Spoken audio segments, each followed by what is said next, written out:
Evangelho de Marcos, capítulo 16, versículos de 14 a 18.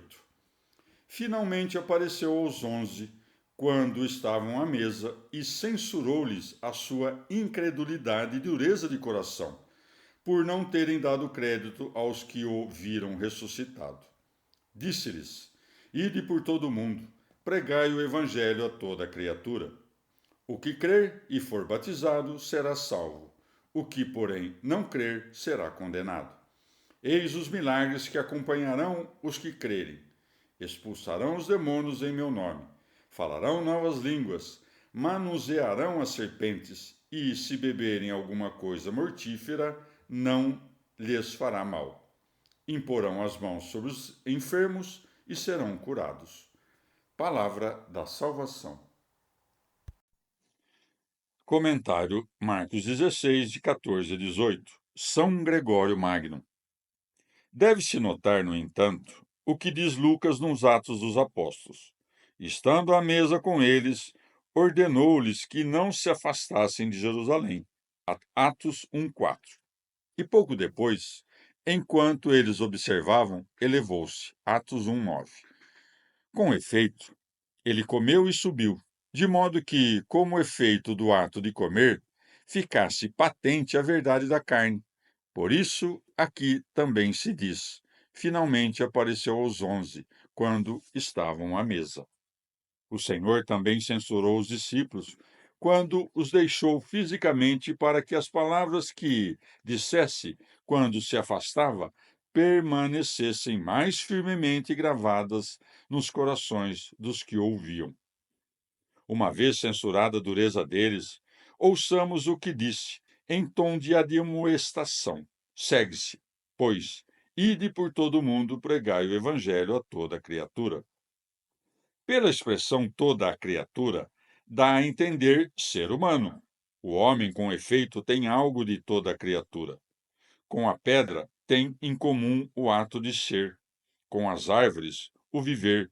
Com os animais, o sentir. Com os anjos, o inteligir. Quando, pois, o evangelho é pregado somente ao homem, é pregado a toda criatura, pois ensina-se aquele em função do qual tudo que há na terra foi criado, e ao qual, por uma certa similitude, nada é estranho. Pode-se também designar pela expressão toda criatura todas as nações dos gentios. Com efeito, antes havia dito: não vades para entre os gentios. Mateus 10:5. Agora, no entanto, diz: pregai o evangelho a toda criatura.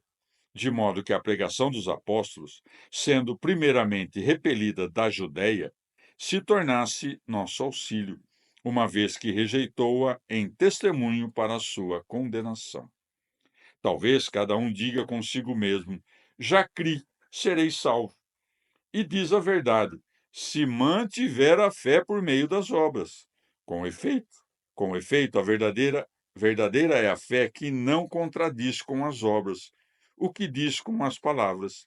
Segue-se, o que, porém, não crer será condenado. Por acaso, creremos menos pelo fato de não realizarmos esses sinais?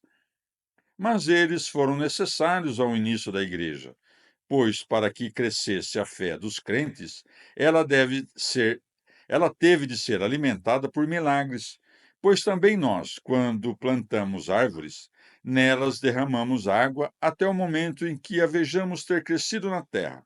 Mas, se tiverem fixado raízes, deixamos de regá-las. Sobre esses sinais e virtudes, temos algo a considerar de modo mais sutil, pois a Santa Igreja faz todos os dias, espiritualmente, o que fazia então corporalmente pelos apóstolos. Com efeito, quando seus sacerdotes impõem, pela graça do exorcismo, as mãos sobre os crentes e proíbem os espíritos malignos de habitar em suas almas, que outra coisa fazem senão expulsar os demônios?